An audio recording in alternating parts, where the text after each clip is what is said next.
ओम नमो भगवते वासुदेवाय। सभी माताओं और बहनों को मेरा सादर प्रणाम। आप सभी को अन्नकूट गोवर्धन पूजा तथा आज शाम से प्रारंभ होने वाले पर्व भाई दूज की हार्दिक शुभकामनाएं।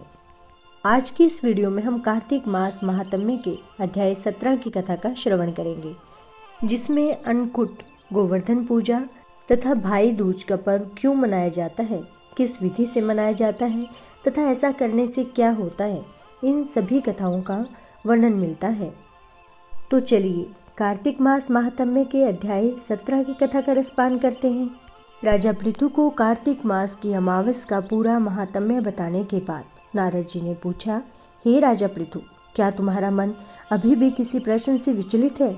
तब राजा पृथु ने कहा, हे नारद जी, कृपा करके अन्नकूट तथा गोवर्धन पूजा का भी महात्म्य कहिए।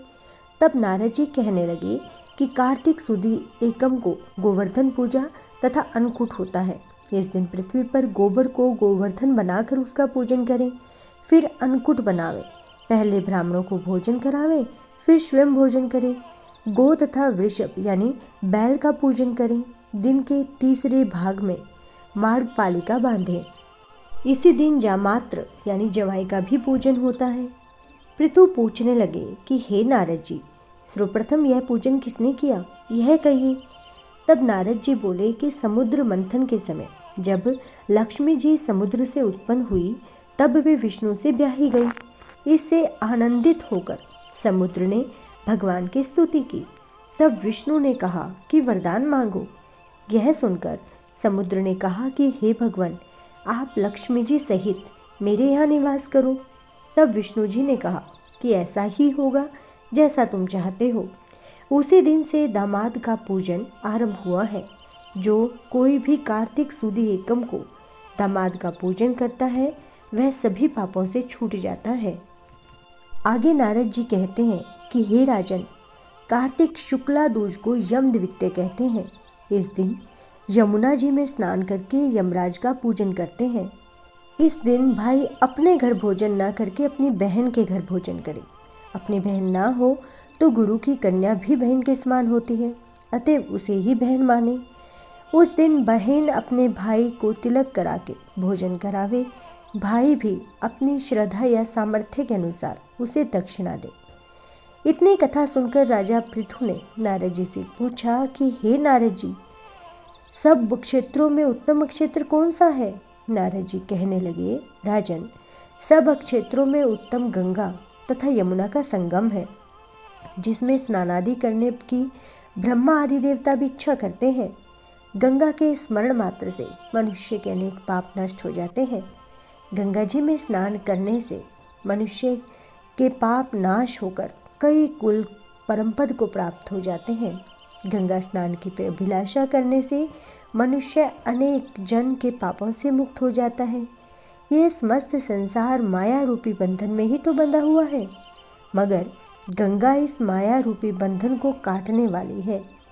गोदावरी, कृष्णा, रेवा, अम्रवती, ताम्रपर्णी, सरयू आदि सब तीर्थ गंगा में ही स्थित हैं।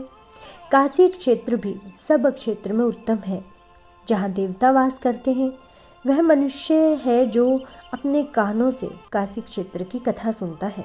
जो काशी जी का सेवन करते हैं, जीवन मुक्त हो जाते हैं। यदि प्रातः काल के समय कोई काशी क्षेत्र का स्मरण करता है, तो वह भी मोक्ष को प्राप्त हो जाता है। यह कथा सुनकर ऋषि कहने लगे, हे सूत जी, भगवान के चरणों से उत्पन्न हुई गंगा जी की महिमा कहिए। तब सूत जी ने कहा, हे ऋषियों, जो कुछ नारद जी ने राजा पृथु से कहा, वही मैं तुमको सुनाता हूँ। इंद्रादि सब देवताओं को उत्पन्न करने वाले कश्यप जी की दो पत्नियां थी। एक अदिति, जिसके पुत्र देवता कहलाए, और दूसरी दीति, जिसके पुत्र दैत्य हुए। देवता तथा दैत्यों का नित्य ही कलह रहा करता था। उस समय विरोचन का पुत्र अर्थात प्रहलाद का पुत्र राजा बलि दैत्यों का राजा था। उसकी सेना अत्यंत विशाल थी। उसने समस्त पृथ्वी को जीतकर स्वर्ग का राज्य प्राप्त करने के लिए देवताओं पर चढ़ाई कर दी। इंद्र के राज्य को चारों ओर से घेर लिया।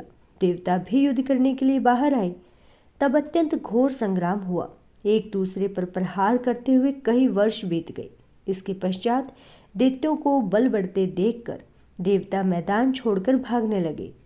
तत्पश्चात दैत्यों ने सारे स्वर्ग पर अपना अधिकार जमा लिया। बलि स्वयं इंद्र के आसन पर बैठने लगा।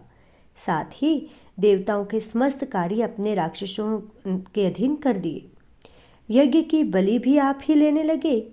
तब अदिति अपने पुत्रों को दुखी देखकर बहुत चिंतित हुई। फिर वह अपना स्थान छोड़कर देवताओं की जय तथा दैत्यों की पराजय के निमित्त भगवान की तपस्या करने के लिए हिमवान पर्वत पर चली गई। वहाँ कुछ समय फलाहार खाकर, कुछ काल सूखे पत्ते और कुछ काल तक पवन का ही आहार करती रही। फिर पैर के अग्रभाग से खड़ी होकर भगवान की तपस्या करने लगी। इस प्रकार 1000 वर्ष बीत गए। उसने 1000 वर्ष तक तपस्या की। मायावी राक्षसी अदिति की घोर तपस्या से चिंतित होकर राक्षसी माया से देवताओं का रूप धारण कर अदिति के पास जाकर कहने लगी कि हे माता, तुम हमारे लिए इतना घोर तप क्यों कर रही हो? आत्मघात करना सब शास्त्रों ने पाप बताया है। अतएव आप तप छोड़कर अपने नेत्रों को सुखी कीजिए। परंतु यह सुनकर भी अदिति समाधि से चलायमान न हुई। तब उन्होंने अदिति को मार डालने का निश्चय किया। अतएव उन्होंने अदिति को जीवित जला देने के लिए उसमें आग लगा दी, परंतु उस अग्नि में देखते स्वयं जल गई। अदिति को किसी प्रकार की हानि नहीं पहुंची और न ही उन्हें इसका कुछ पता ही चला, क्योंकि भगवान ने अपने चक्र सुदर्शन से अदिति की रक्षा की थी। अपनी ही जलाई हुई अग्नि में दैत्य स्वयं जलकर भस्म हो गए। अदिति के तप के कारण देवताओं की विजय तथा दैत्यों की हार हुई। देवताओं ने फिर से स्वर्ग पर अपना अधिकार जमा लिया तथा सुखपूर्वक स्वर्ग पर शासन करने लगे। यह वृतांत नैमिषारण्य तीर्थ में सौनकादि ऋषि मुनियों को श्री सूत जी ने सुनाया था। इस वृतांत को सुनाने के बाद सूत जी कुछ क्षण के लिए मौन हो गए।